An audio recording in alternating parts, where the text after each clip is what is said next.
A는 B에게 상해를 입힌 혐의로 체포되어 구속수사를 받았다. 체포됐다는 건 잡혔다는 거죠. 상해라는 건 남을 다치게 했다는 거예요. 지금 누가 다치게 했죠? A라는 사람이 다치게 했죠.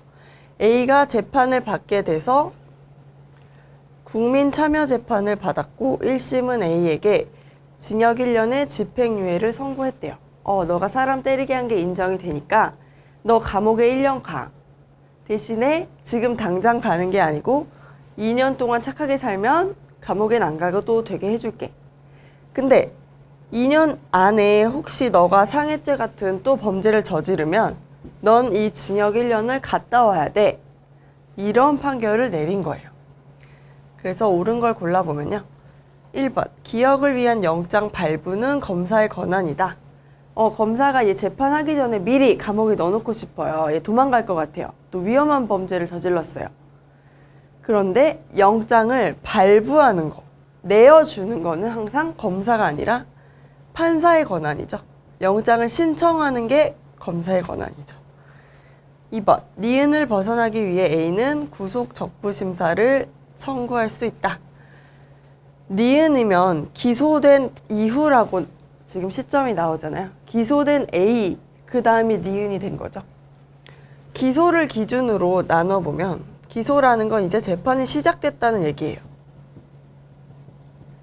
재판 전 단계는 수사 단계라고 하죠. 수사란 건 이 사람이 죄를 졌는지 안 졌는지 조사를 하고 증거를 수집하고 이래서 검사가 얘는 죄를 지은 게 맞는 것 같아 라고 판단이 되면 이 사람을 이제 재판에 보내는 거죠. 검사가 재판을 보내는 게 바로 기소라고 하는 거예요. 근데 이 기소를 시점으로 만약에 재판 전에 이미 구속이 돼 있던 사람이라면 기소되기 전에 할 수 있는 게 바로 적부심 청구예요. 구속이 될 딱 그 시점에 하는 게 바로 영장실질심사죠. 이 사람을 구속시킬지 말지를 결정하는 거예요. 근데 이 심사를 해서 구속이 되면 그 다음에 두 번째로 할 수 있는 게 적부심이에요. 나를 구속시킨 게 맞아요?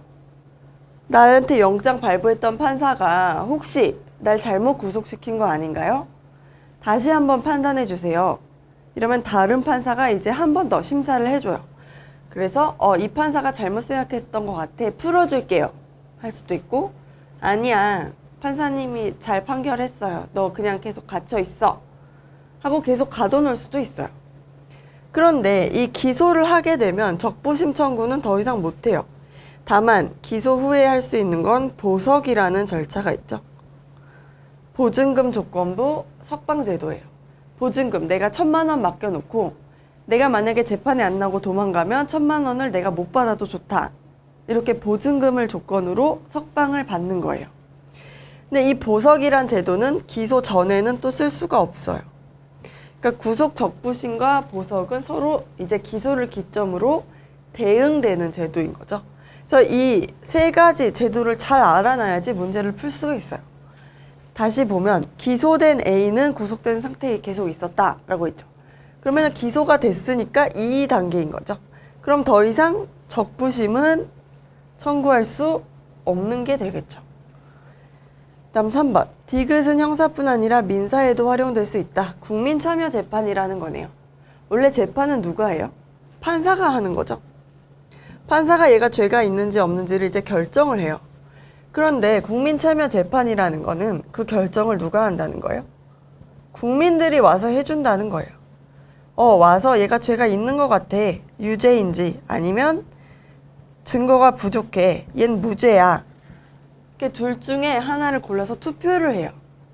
그래서 배심원의 투표 결과를 평결이라고 하죠. 배심원들이 투표를 해가지고 이 의견을 이제 판사한테 전달해줘요. 우린 유죄라고 생각해요. 혹은 무죄라고 생각해요. 그럼 판사는 이 의견을 받아들여도 되고 안 받아들여도 돼요. 자기 마음대로 해도 돼요. 다만 국민의 의견과 다르게 할 때는 이유를 써야 돼요.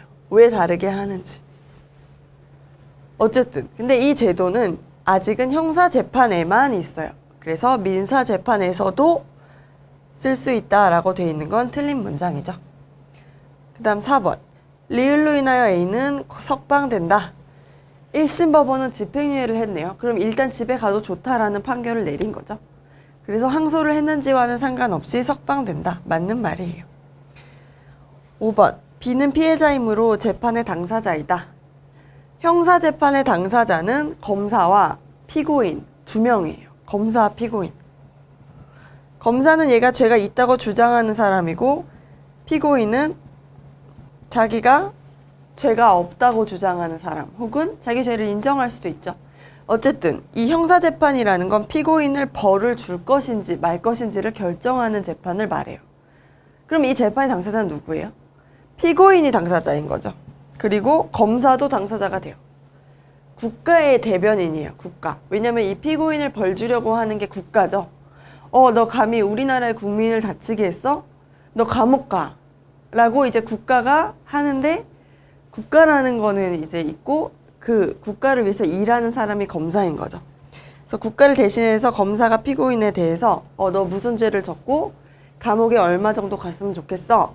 이런 말들을 막 해요. 그럼 최종 결정은 이제 판사가 하겠지만 어쨌든 당사자라고 하는 사람은 검사와 피고인이 되는 거죠. 그럼 피해자는 뭐냐? 피해자는 형사재판의 당사자가 아니에요. 그냥 피해자인 거예요. 나 무슨 피해를 당했어요. 와가지고 증언을 해요. 증인은 될 수 있죠. 만약에 피고인한테 너 내 병원비 물어줘 하고 싶으면 이거는 형사재판에서 배상명령을 신청하든지 아니면 재판을 할 수도 있어요.